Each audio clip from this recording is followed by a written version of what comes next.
साई राम, सभी को साई राम। ओके, मोहित, Sudhanshu,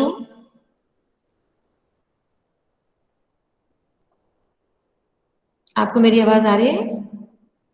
yes ma'am. अच्छा, सभी को। सुधांशु, आप क्यों नहीं आ रहे थे बेटा क्लास में पिछली 2 बार से, 2-3 बार से?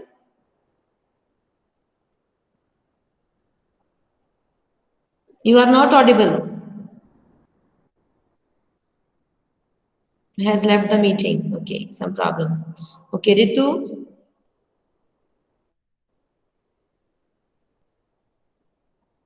रितु आपको आवाज आ रही है? अदिति, आपको मेरी आवाज आ रही है? ओके, चलो, सभी को आ रही है। Yes ma'am. तो आवाज सुन पा रहे हैं। रितु बेटा, आप क्लास में भी नहीं आ रहे हो आजकल और स्कूल भी नहीं आ रहे हो।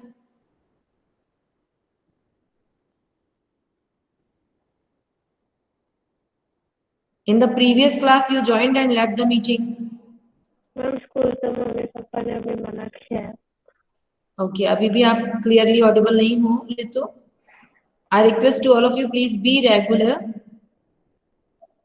ओके, ध्यान से क्लासेस अटेंड करिए। ओके, चलो, आज हम आपके साथ, अभी आप पहले वाली क्लास में हमने कविता के तत्व डिस्कस किए थे। तो पिछली क्लास में रितु आप नहीं थे, सुधांशु भी नहीं थे, लेकिन अब जैसे मोहित, अदिति, काज और नरेंद्र, ये बच्चे स्कूल आ रहे हैं, तो हम लोगों ने इनके साथ स्कूल में ज्वाइन कर लिया था। ओके, तो आज हम उसी क्रम को आगे बढ़ाते हुए कविता के तत्व के बाद आज हम कहानी के तत्व जानेंगे। ठीक है, आपको जहां आवश्यक लगता है आप लिख लीजिए। जब आप हमारे पास स्कूल में आएंगे, ऑफलाइन क्लास में आएंगे, फिर आपको जिन बातों की चर्चा करनी हो आप यहाँ भी कर सकते हैं। और आज भी जहां आपको डाउट आए, जहां आपको लगे कि हमें डिस्कशन करना चाहिए, please discuss. Done? Okay, may I share with you? Yes ma'am. Okay,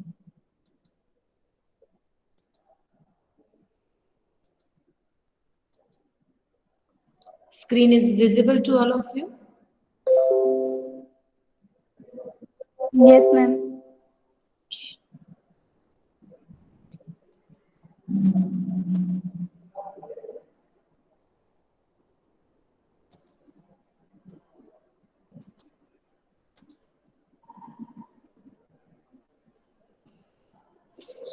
सामने लिखा हुआ दिख रहा है आप लोगों को? यस कहानी मैम। क्या है और कहानी के तत्व। कहानी साहित्य की सभी विधाओं में सबसे पुरानी विधा है। जनजीवन में यह सबसे अधिक लोकप्रिय है। प्राचीन कालों में कहानियों को कथा, आख्यायिका, गल्प आदि कहा जाता था। आधुनिक काल में कहानी ही अधिक प्रचलित है। साहित्य में यह अब अत्यंत महत्वपूर्ण स्थान बना चुकी है। पहले कहानी का उद्देश्य उपदेश देना और मनोरंजन करना माना जाता था। आज इसका लक्ष्य मानव जीवन की विभिन्न समस्याओं और संवेदनाओं को व्यक्त करना है। यही कारण है कि प्राचीन कथा से आधुनिक हिंदी कहानी बिल्कुल भिन्न हो गई है। उसकी आत्मा बदली है और शैली भी। कहानी के 6 तत्व माने जाते हैं। नंबर 1, कथावस्तु। कथावस्तु को हम कथानक भी कहते हैं, विषय वस्तु भी कह सकते हैं। Is it clear?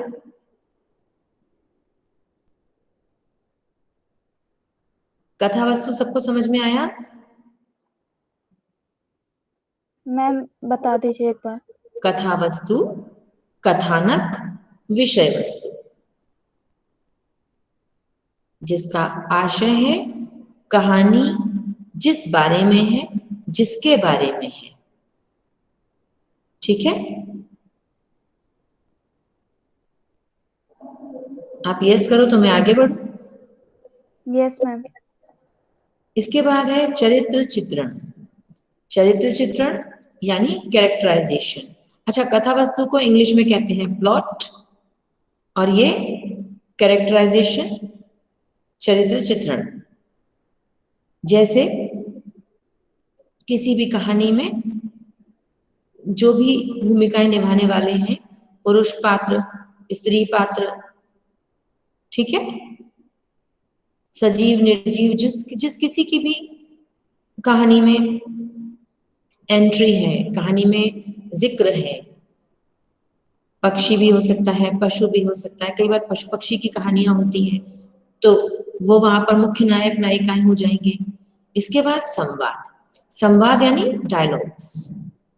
संवाद को कथोपकथन भी कहा जाता है। कथन, धन, उपकथन।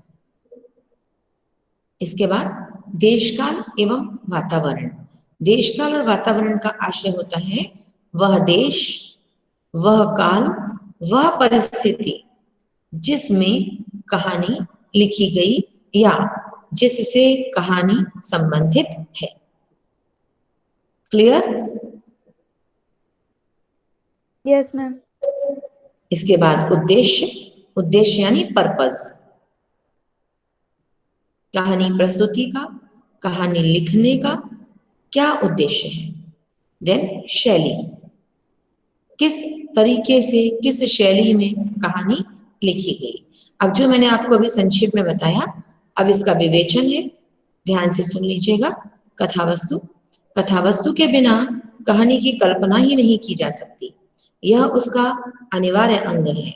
कथावस्तु जीवन की भिन्न भिन्न दिशाओं और क्षेत्रों से ग्रहण की जाती है।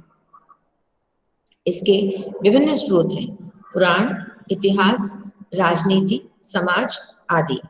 कहानीकार इनमें से किसी भी क्षेत्र से कथावस्तु का चुनाव करता है और उसी के आधार पर कथानक या कथावस्तु की अट्टालिका यानी इमारत खड़ी करता है।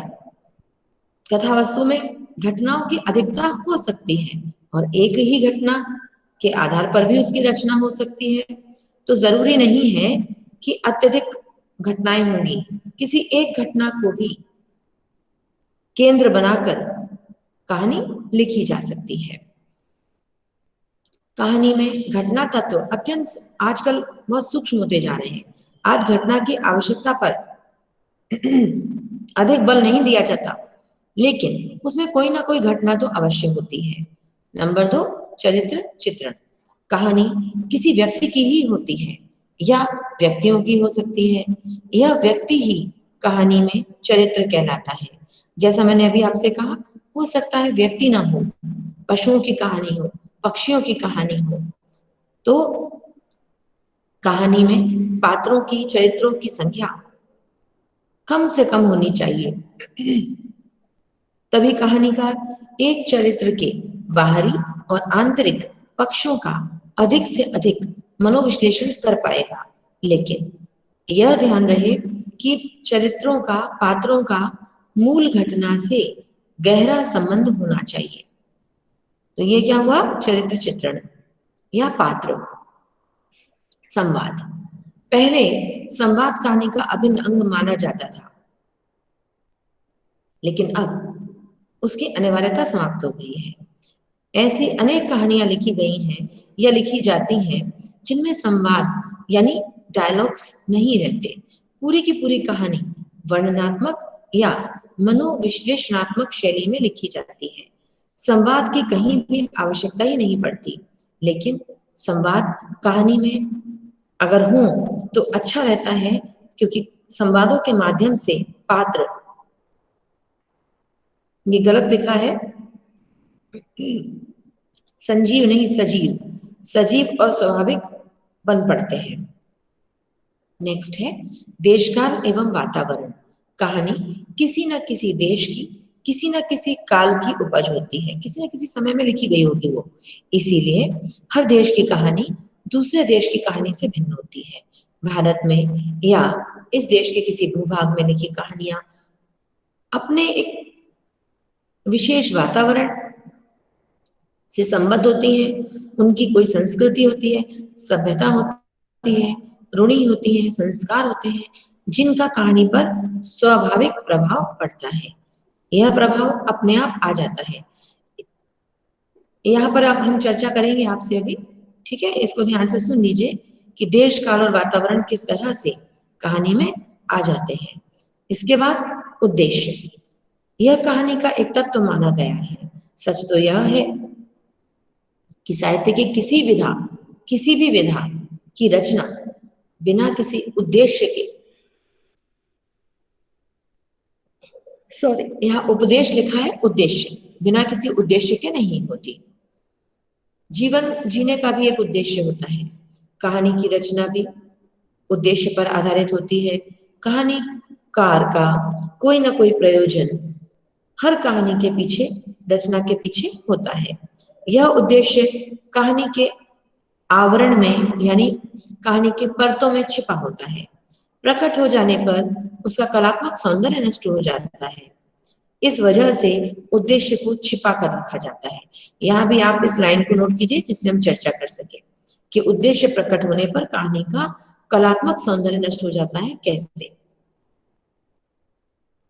शैली कहानी को सुसज्जित करने वाला कलात्मक आवरण होती है। इसका संबंध कहानीकार के आंतरिक और बाह्य पक्षों से होता है।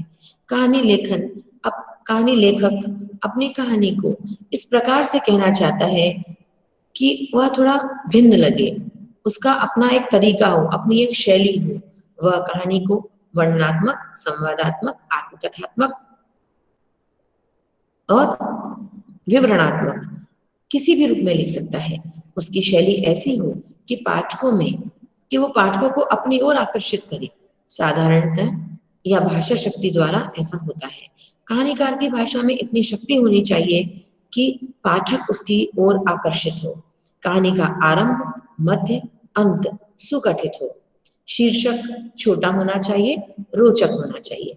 अतएव कहानी की रचना एक कलात्मक विधान है जो अभ्यास और प्रतिभा के द्वारा ही रूपाकार ग्रहण कर सकती है। ओके, अब बताइए क्या समझा और क्या सुना। सबको बोलना पड़ेगा। अभी आपने जितना सुना, पहले आपने जो सुना वो बताएंगे, फिर मैं कहानी से संबंधित आपसे प्रश्न पूछूंगी, उन प्रश्नों के उत्तर देंगे। तो सबसे पहले संक्षेप में आपने क्या सुना, क्या आपको समझ आया।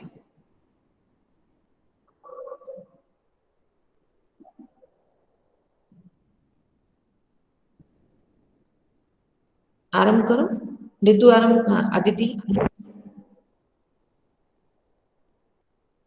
सभी को बोलना है, ठीक है। मैम हर कहानी में एक कथा वस्तु या कथानक होता है। जब हम किसी भी कहानी में चरित्र चित्रण करते हैं तब हमें यह ध्यान में रखना चाहिए कि जो भी हम कैरेक्टर्स ले रहे हैं वो कहानी से जुड़े होने चाहिए। फिर संवाद आता है, देश काल और वातावरण। इससे हमें यह पता चलता है कि यह कहानी किस प्रांत प्रांत की है या संस्कृति का पता चलता है, उसकी परंपराओं का पता चलता है। और शैली मतलब जैसी कहानी लिखना चाहें वैसा लिख सकते हैं। आत्मकथा हो सकती है, वो संवादात्मक हो सकती है। Okay, good, very good. चलिए मोहित।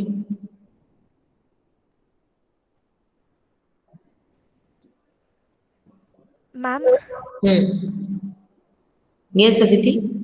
मैम देश काल और वातावरण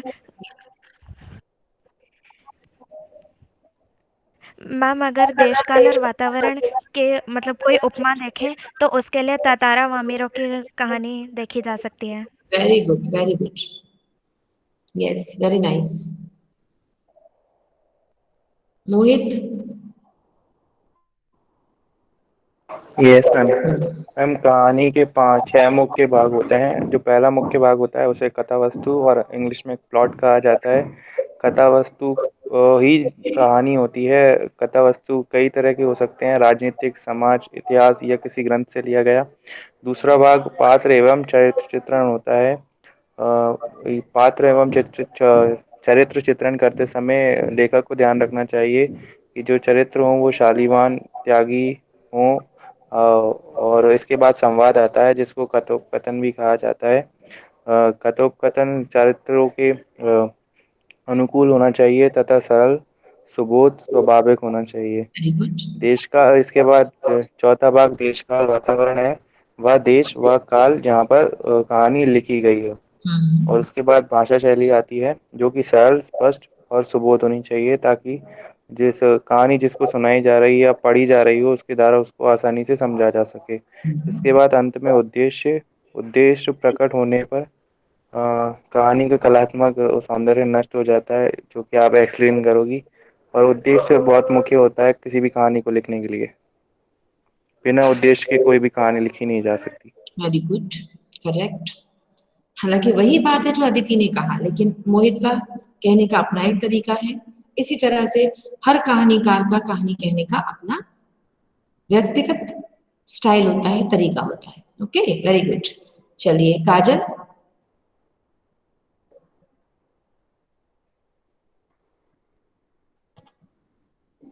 काजल, यस। काजल, आपने जो समझा अपने तरीके से बताओ।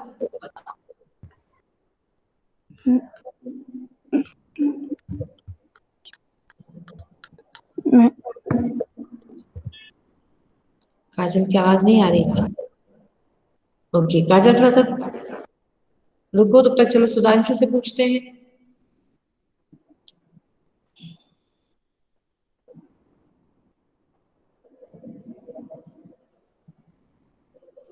सुधांशु भी नहीं बोल पा रहे हैं क्या आज? माइक ऑन है लेकिन आपकी आवाज नहीं आ रही बेटा। आप बोलते हो तो मीटिंग से ही बाहर हो जाते हो। बताओ रितु।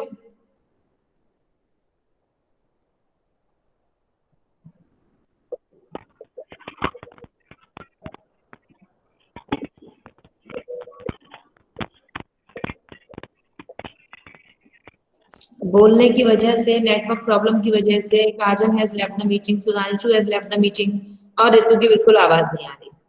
अच्छा रितु, आप सुन पा रहे हो? आपको आवाज हमारी सबकी आ रही है अच्छे से?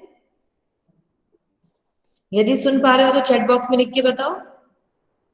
एटलीस्ट आपको हमारी आवाज आ जाए, आप भले मत बोलो।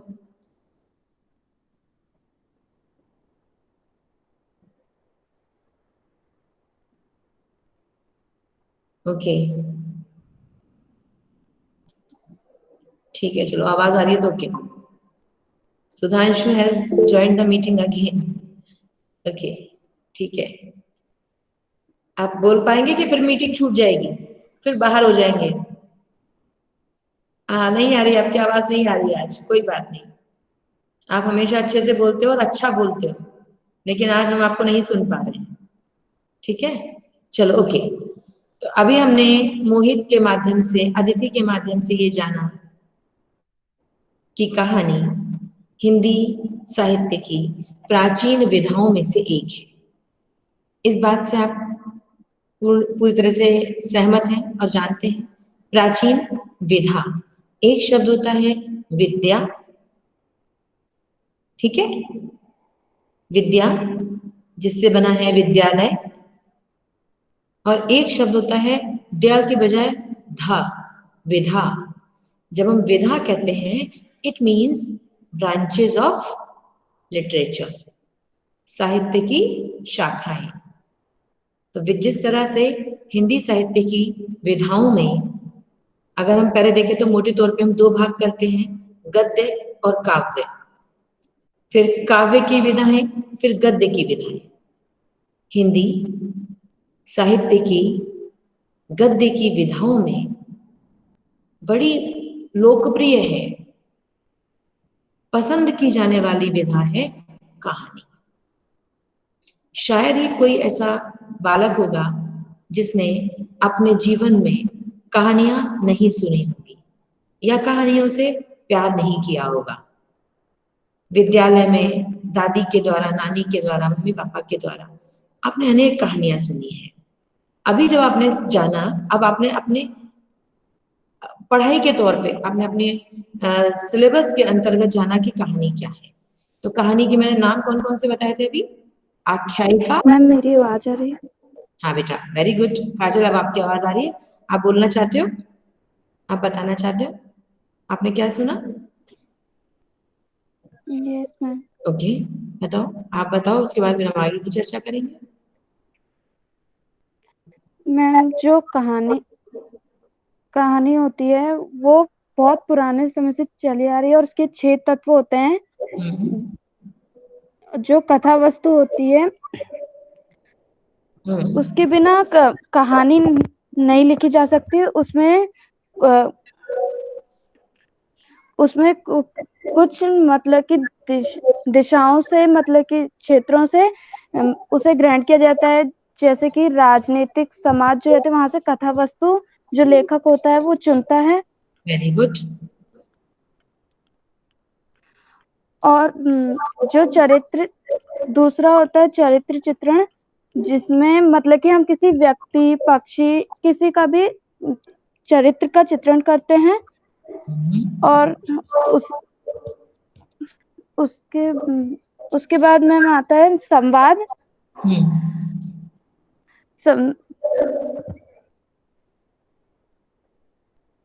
Very good. अच्छा,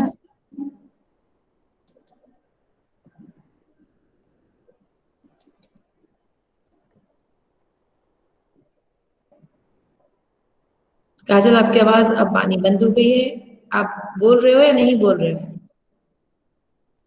चलो चलो ठीक है, आगे आप सुन लो कथानक। अब आप ये बताओ, अब मैं आपसे प्रश्न पूछती हूँ, आप में से जिसको उत्तर पता है बताइएगा। किसी भी कहानी की रचना में संवादों का क्या महत्व होता है?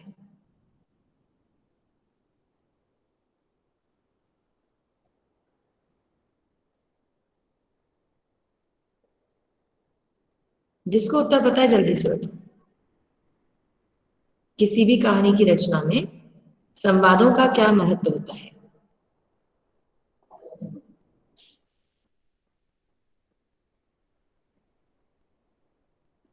आवाज आ रही है कि नहीं आप लोगों को मेरी?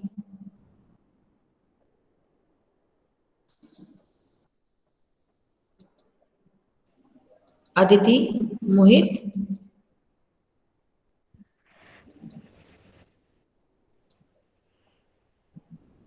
अदिति, आप बोलने की कोशिश कर रहे हो क्या? आज पता नहीं आप लोगों की आवाज क्यों नहीं आ रही मुझ तक। मैम हाँ ठीक है, ओके, प्लीज स्पीक।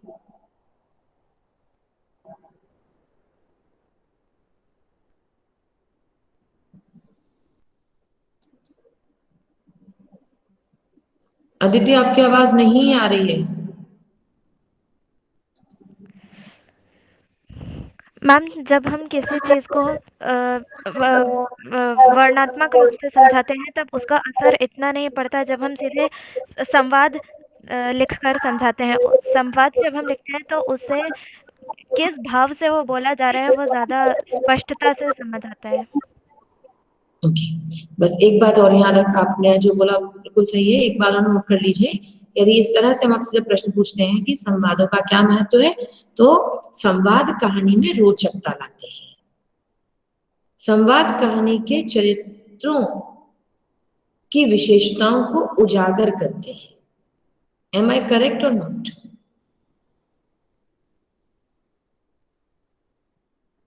मान के चलो, जैसा आपने ही उदाहरण दिया था अभी अदिति, ततारा बामीरो कथा, ठीक है, इसमें ततारा और बामीरो के बीच में जो संवाद होता है उससे आपको क्या पता चला?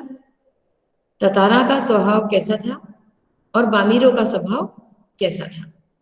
संवाद कहानी में रोचकता लाते हैं, कहानी को गति प्रदान करते हैं, पात्रों के चरित्र को उजागर करते हैं। Is it clear?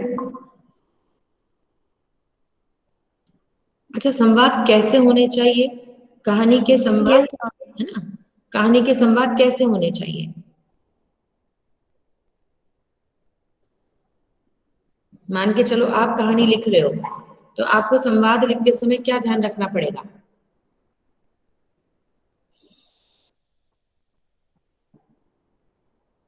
मैम पात्रों के अनुकूल, मैम जो पात्र लिए गए हैं। Clap for you. बिल्कुल मैम सही। पात्रों के अनुरूप हो। पात्रों के अनुकूल हो, सबसे पहली जरूरत है। नंबर 2,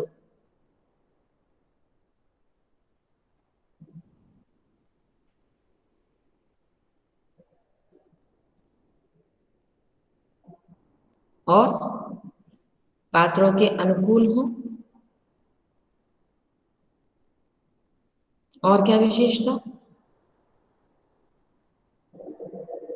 मैम जो पढ़ रहे हैं उन्हें समझ आए, यानी मैम सरल हो, सरल, Yes. सुबोध, सुबोध हो, रोचक हो।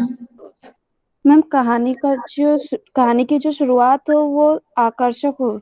कहानी की शुरुआत बहुत आकर्षक हो, ठीक है, एक सुंदर से संवाद से हो। तो इस तरह से आपने जाना कि संवाद कहानी में महत्वपूर्ण भूमिका निभाते हैं। संवाद कहानी को गति प्रदान करते हैं, पात्रों के चरित्र को उजागर करते हैं। इस वजह से प्रत्येक कहानीकार को यह ध्यान में रखना चाहिए कि वो जिन संवादों को रच रहा है, लिख रहा है, ये संवाद सरल हो, संक्षिप्त हो, बहुत बड़े बड़े डायलॉग नहीं हो, 2-2, 4-4 लाइंस के डायलॉग नहीं, संक्षिप्त हो, सटीक हो, और पाठकों के हृदय पर प्रभाव छोड़ने वाले हों, ठीक है, पात्रों के अनुकूल हो, पाठकों के हृदय पर प्रभाव छोड़ने वाले हों, इस तरह का ध्यान रखना चाहिए। नेक्स्ट क्वेश्चन इज कि कहानी की रचना में, कहानी के लेखन में शीर्षक की क्या भूमिका है? शीर्षक चयन की क्या भूमिका है?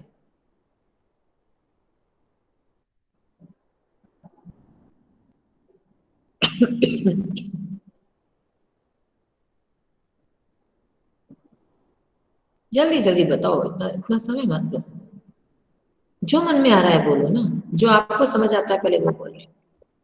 मैम शीर्षक ही वह होता है जो पाठकों का ध्यान अपनी ओर केंद्रित करता है, वही उन्हें आकर्षित करते हैं।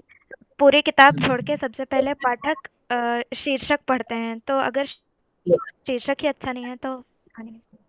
ठीक है, कहानी के प्रति जिज्ञासा समाप्त हो जाएगी, पढ़ने के लिए जो चाह है वो खत्म हो जाएगी। और शीर्षक के बारे में और कोई विशेष बात? पहली बात आपने कहा कि आकर्षित करने का कारण होता है, पाठकों के ध्यान को केंद्रित करता है, आकर्षित करता है, कहानी पढ़ने के प्रति जिज्ञासा। एक शब्द होता है कौतूहल, कौतूहल माने जिज्ञासा, कहानी पढ़ने के प्रति कौतूहल को जागृत करता है। शीर्षक कैसा होना चाहिए? यदि आपने मान लो एक कहानी लिखी है, शीर्षक लिखते समय आप क्या ध्यान रखोगी? कहानी का शीर्षक कैसा हो?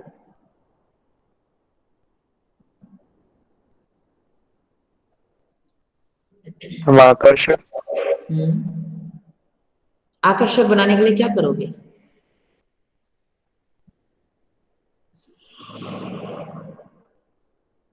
आपने कहा शीर्षक आकर्षक हो, तो करेंगे क्या? आकर्षक कैसे बनेगा वो?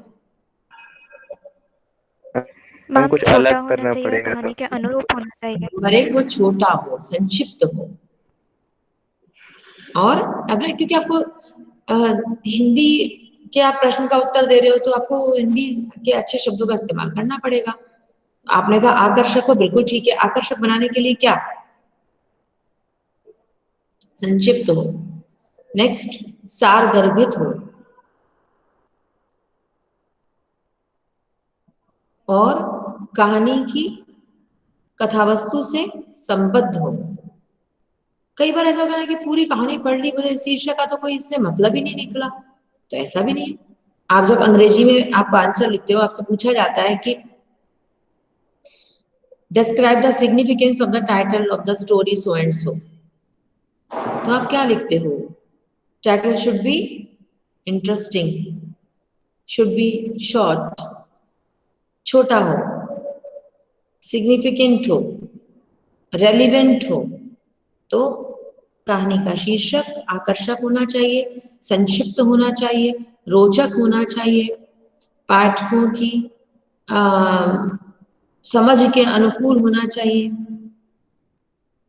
और कहानी की कथावस्तु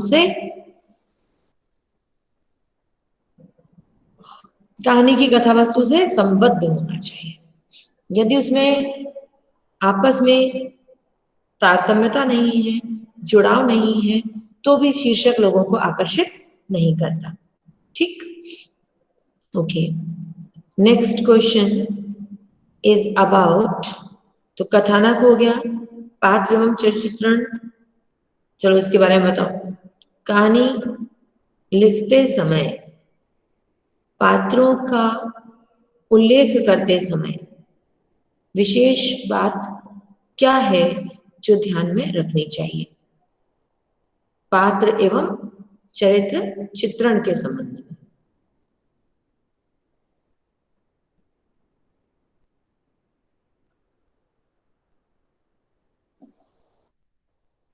बताओ जल्दी से, अभी आपने सुना है सब कुछ, फिर इतनी देर थोड़ी लगती है, जल्दी से उत्तर दो।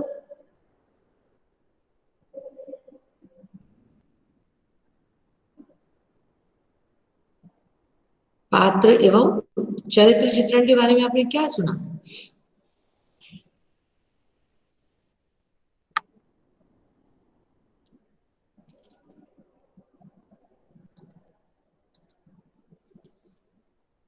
काजल, आपको आवाज आप बोल पा रहे हो? देखो,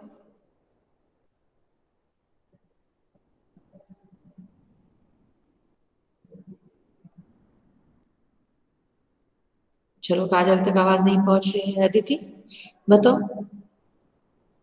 ऋतु का माइक नहीं ठीक से काम कर रहा है, अगर अदिति मोहित दो ही बचे आंसर देने के लिए।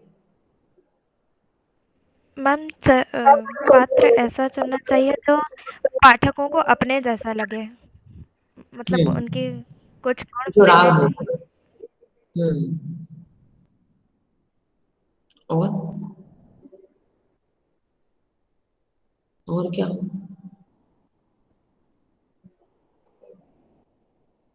और पात्र कैसे? मैम उनकी थोड़ी पहले की पृष्ठभूमि बतानी चाहिए। पृष्ठभूमि बताई जानी चाहिए पात्र एवं चरित्र चित्रण लिखते समय, ठीक है।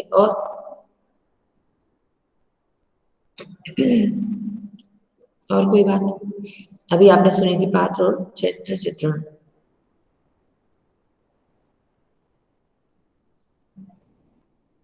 मोहित, आप लोग ऐसे सोच के बताओ जैसे आप कहानी लिख रहे हो, अगर आप लोग कहानी लिख रहे हो तब क्या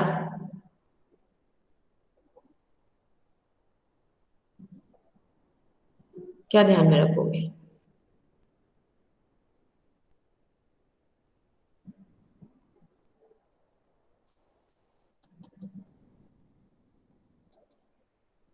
कुछ भी नहीं समझ में आ रहा?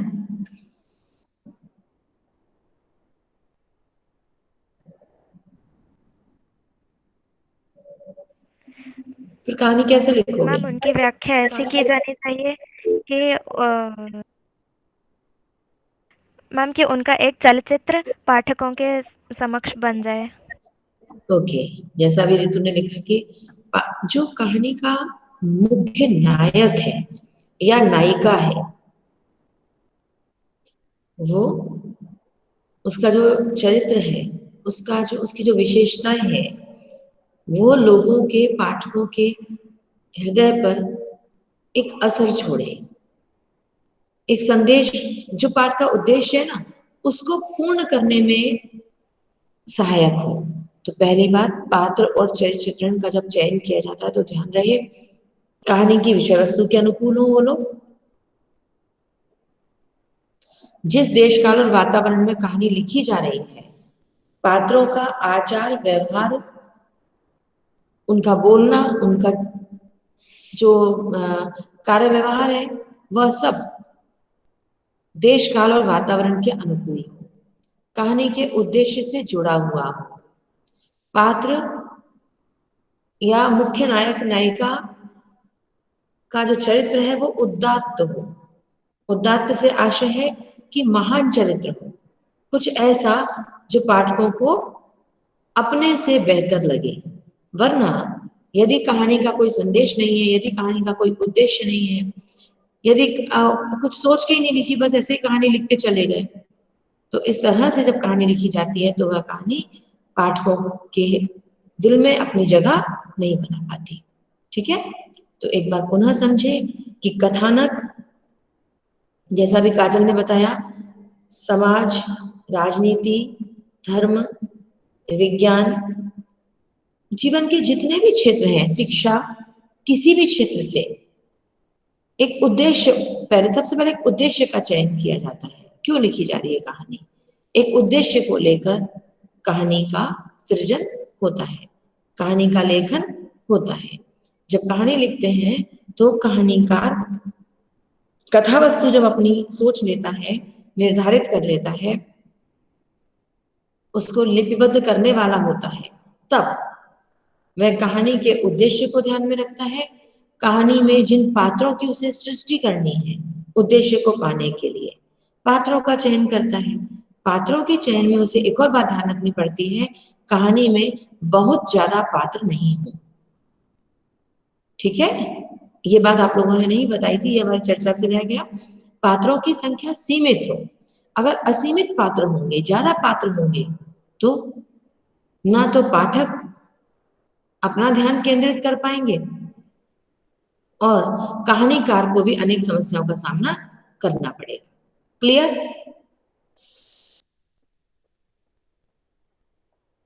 यहां तक समझ में आया? पात्र कम हो, रोचक हो, उदात्त चरित्र वाले हो, देश काल वातावरण से संबद्ध हो, उद्देश्य से संबद्ध हो। नेक्स्ट, संवाद। जो पात्रों के संवाद है वो देश काल वातावरण के अनुरूप हो, उद्देश्य से जुड़े हुए हो, संवाद संक्षिप्त हो, रोचक हो, सरल हो, सुबोध हो, पाठकों का ध्यान आकर्षित करने वाले और रोचक हो। संवाद कभी भी लंबे नहीं होने चाहिए, क्योंकि लंबे संवादों से नीरसता आती है। ठीक है, संवाद के बाद हमारा अगला पॉइंट क्या था? उद्देश्य। ये हम चर्चा कर ही चुके हैं कि जिस तरह से हमारा जीवन भी किसी न किसी उद्देश्य से जुड़ा होता है, वैसे ही हर साहित्यिक रचना का कोई ना कोई उद्देश्य होता है। ठीक है, जो समाज के विकास में, समाज के उद्धार में, समाज के कल्याण में सहायक होता है। उद्देश्य के बाद क्या है अपना? शीर्षक। ये हम चर्चा कर ही चुके हैं। अब और कोई सवाल कहानी से जुड़ा हुआ, ऐसी कोई बात जो रह गई हो?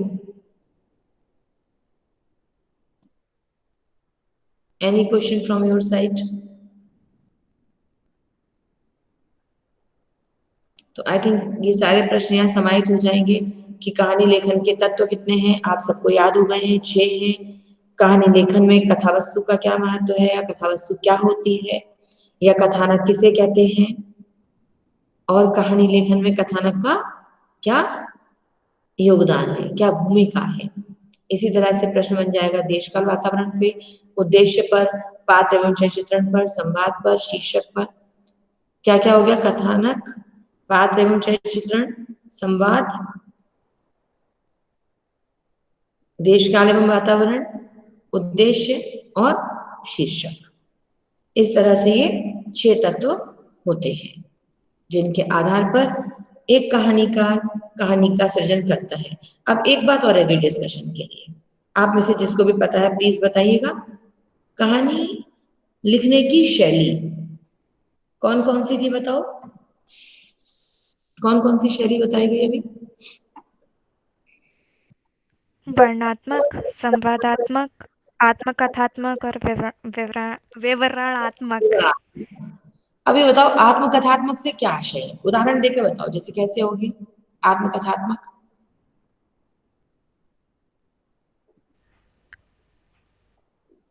मैम ऑटोबायोग्राफी, स्वयं के बारे में लिखना।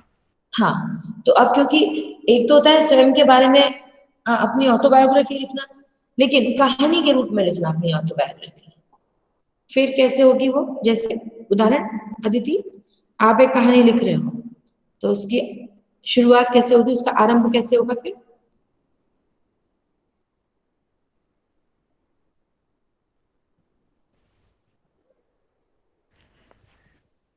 मैम मैं पहले आपके में बताना शुरू करूंगी। अब बोलो ना, बता के एक लाइन बोल के बताओ बस। जैसे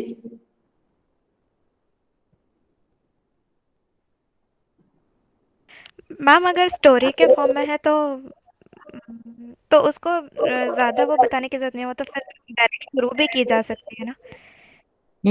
कैसे बताओ ना, एक लाइन बोल के बताओ। अच्छा किसको पता है, और कौन बता सकता है? चलो जब तक अदिति सोच रही है, मोहित बताए। हम कहानी कैसे शुरू करनी है वो? कहानी कैसे शुरू करनी है आत्मकथात्मक शैली में? मतलब मैं अपनी स्टोरी लिख रहा हूँ, हम्म तो स्वागत है आपका मेरी जिंदगी की यात्रा में, हम ऐसे स्टार्ट कर दें। आप कह सकते हैं कि कोई भी एक मौसम से शुरुआत कर सकते हैं, है ना? जैसे बर्फीली सुबह थी, फिर थोड़ा सा प्रकृति का वर्णन, उसके बाद मैंने, हाँ किसी इंसिडेंट से स्टार्ट करना है, यस ऋतु, तो क्या हो जाएगा? मैम आजकल हाँ मैम आजकल तो सीधे प्लॉट ट्विस्ट से शुरू करते हैं ना, मतलब प्लॉट प्लॉट की एक लाइन लिखी, फिर उसके बाद अपनी कहानी शुरू करते हैं। एक लाइन लिखी जैसे, ये बात मुझे स्पष्ट नहीं हुई।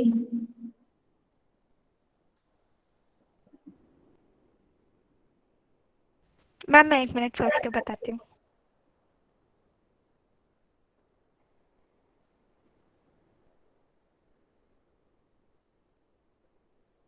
तब तक काजल बता सकती है क्या, जब तक अदिति सोच रही है? काजल को कोई आइडिया?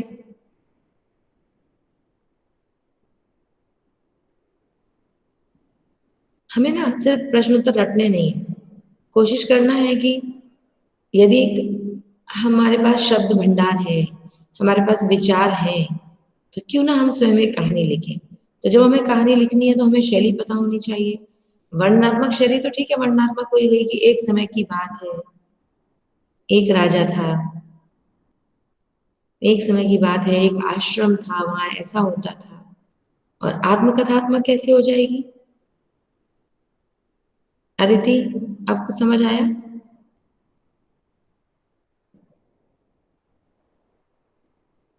आत्मकथात्मक में उस कहानी के प्रमुख किरदार आप ही हो जाएंगे।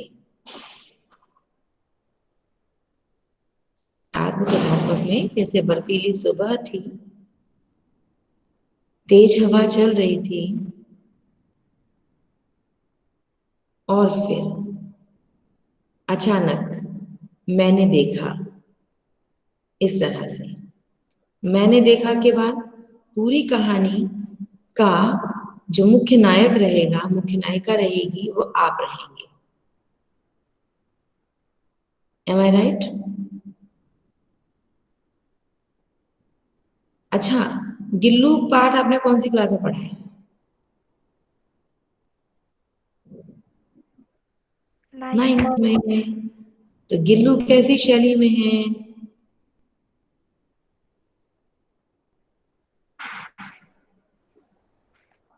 आत्मकथा है यस। महादेवी वर्मा की। हाँ, जब महादेवी वर्मा कहती हैं कि मैंने उसे ना एक टोकरी में रखा, मैं उसे रोज खाने के लिए काजू देती थी, इस तरह से।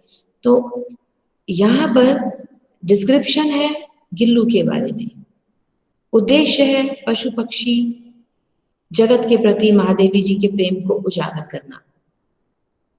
लेकिन इस कहानी में जो मुख्य नायक नायिका के रूप में हैं वो हैं गिल्लू और महादेवी वर्मा। ठीक है, ओके, समझ आया सभी को? तो आज हमने चर्चा की कहानी के बारे में। अगली क्लास में, ऑनलाइन क्लास में हम चर्चा करेंगे। अच्छा, काजल पूछ रही है आख्यायिका और गल्प का अर्थ। ये कहानी के पर्यायवाची है बेटा, ठीक है। प्राचीन समय में कहानी को आख्यायिका या गल्प भी कहा जाता था। वर्तमान में इसे कहानी ही कहा जाता है, ठीक है, ओके, चलिएगा। Sai Ram, god bless you all. शांति पाठ करते हैं। ओम शांति शांति शांति। साई राम।